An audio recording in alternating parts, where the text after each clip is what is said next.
So it's not just Chicago. Nearly half of all U.S. states have issued vaccine mandates for their public employees, or they're required to take weekly COVID tests. It's causing a lot of backlash from first responders and unions in cities across the country. Let's bring in Liz Peek, Fox News contributor, and Kevin Walling, former Biden campaign surrogate.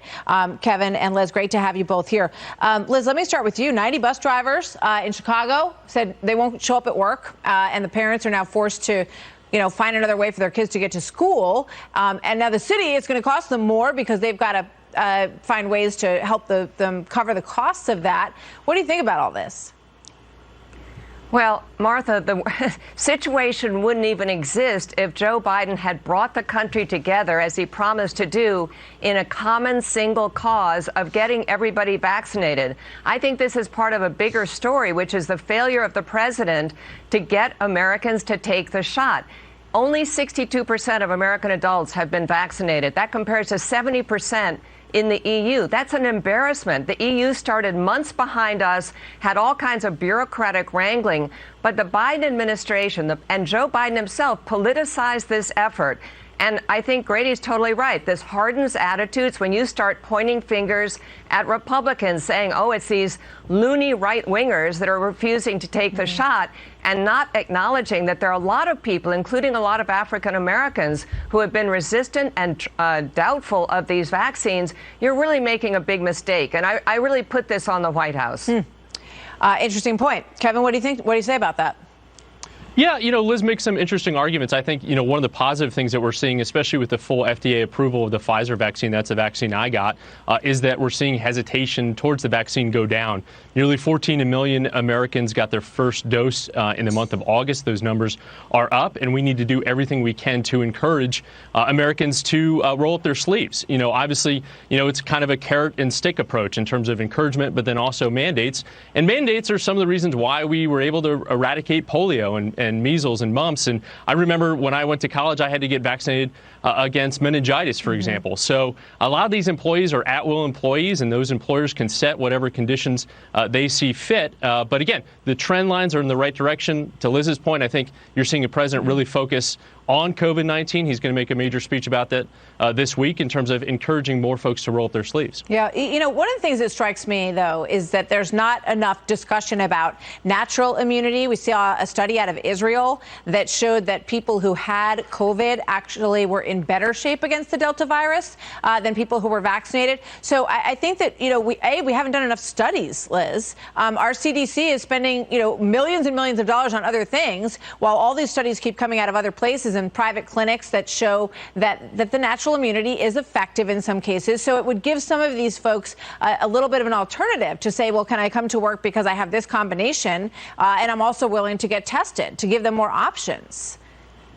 I agree. I think for weeks now, there has been an absence of good information. I think the White House was so eager to get everybody vaccinated, Martha, that for many weeks they really dismissed the stories everywhere, by the way, of people being reinfected who'd gotten the vaccine. So to your point, there's a lot of information that Americans have wanted to know, who need to know, and we're not getting it. So, for example, people don't know whether one vaccine's better than another. Right. Maybe there's a reason not to publish that kind of information, but everyone's on the internet, for Pete's sake, looking at what's happening in Israel instead of being told by our CDC what we should know. It's absurd. I think they agreed, to do these grant studies that were approved 10 years ago, and they haven't switched gears to say, well, this is actually the study that we need to do right now. Just one more example, if young people had COVID already, maybe one shot is the right combination for them. And that is something that we don't even talk about, and colleges don't say, that's also an option. So I think we got to give people more options and a lot more information, as you say.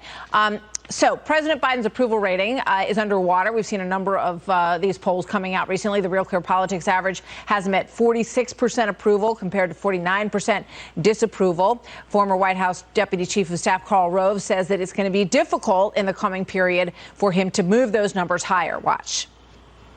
You got to understand the territory ahead, and the territory ahead is not a pleasant a scene.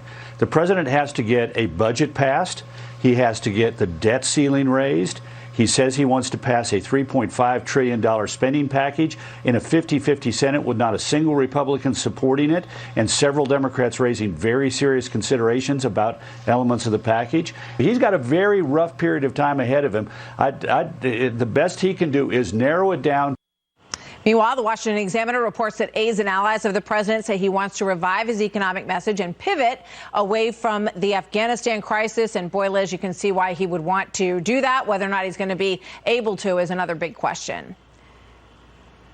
Yeah, I mean, I think the problem for Biden is he's not just getting lower marks on the economy or on Afghanistan. It's pretty much across the board, including now even his handling of COVID, as we talked about, because people are so facing such uncertainty.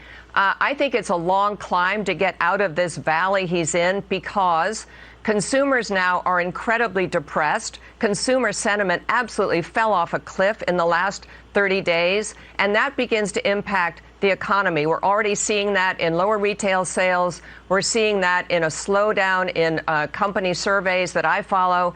I think that's really the big issue ahead, Martha. He had an economy teed up to soar during his presidency, and now we're beginning to see that falter. I think it's going to be a very tough climb. I think that Karl Rove is completely right.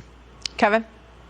Yeah, Martha, it's a make or break month of September for the president. I think he's going to rebound. August is always a difficult month for incumbent presidents. We remember Katrina during George W. Bush. We remember the Tea Party during Barack Obama. It's usually a difficult month. But obviously the president is going to recalibrate, focus on this infrastructure package, focus on his human infrastructure package, key domestic issues that are critical for voters. Because, again, we're just now about 425 days from the midterms. It's never too early to start figuring out calculations for that, Martha. It's going to be very interesting to see how he handles September 11th. It was, there were hopes that he was going to say, we're done now, we're out of Afghanistan, and it has turned into a very, very difficult story for him. I'm told he's going to be in all 3 locations on September 11th. So we'll see how that goes. Kevin Walling, thank you. Liz Peek, thank you as well. Great to see you both. Thanks, Martha.